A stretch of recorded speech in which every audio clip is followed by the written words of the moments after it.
When people think about construction projects, they usually notice cranes, welders, pipe fitters, and heavy equipment.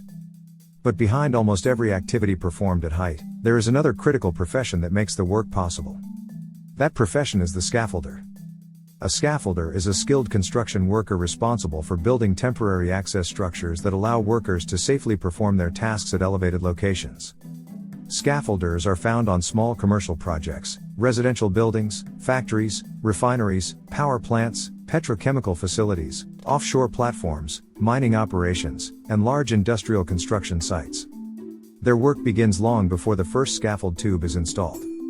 The process usually starts when a construction engineer identifies the need for temporary access to perform activities such as pipe installation, welding, painting, insulation, equipment maintenance, or inspection.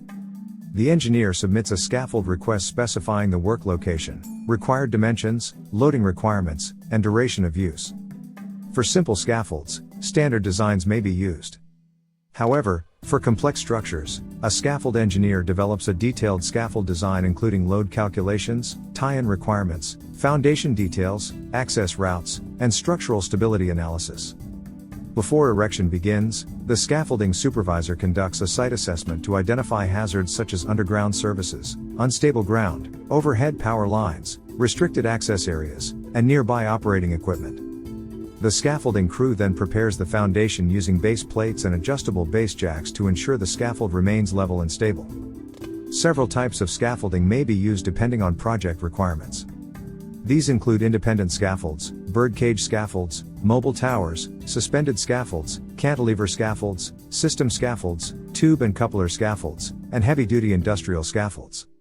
A typical scaffold bay may measure approximately 2.0 to 2.5 meters in length, 1.2 to 1.5 meters in width, and lift heights of around 2 meters between working levels, although dimensions vary according to design requirements.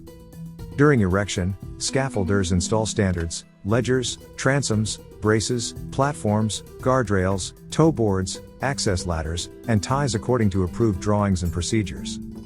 Once construction is complete, the scaffold cannot be used immediately.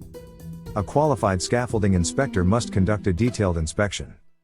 The inspection includes foundation stability, vertical alignment, bracing integrity, platform condition, guardrails, access systems, tie connections, load capacity, and overall structural safety.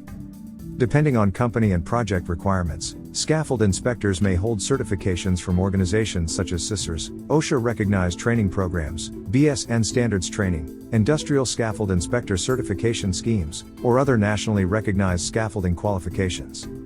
Only after passing inspection is a scaffold tag issued authorizing use by the workforce. Throughout its service life, the scaffold is periodically re-inspected, especially after modification, severe weather, impact damage, or extended use. When the work is completed, the scaffold is dismantled in a controlled sequence, usually in the reverse order of erection.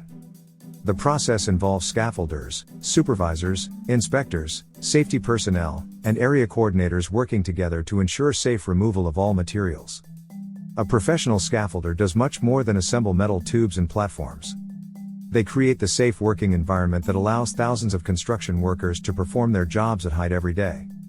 In modern construction, safe access means safe work, and it begins with the expertise of a skilled scaffolder.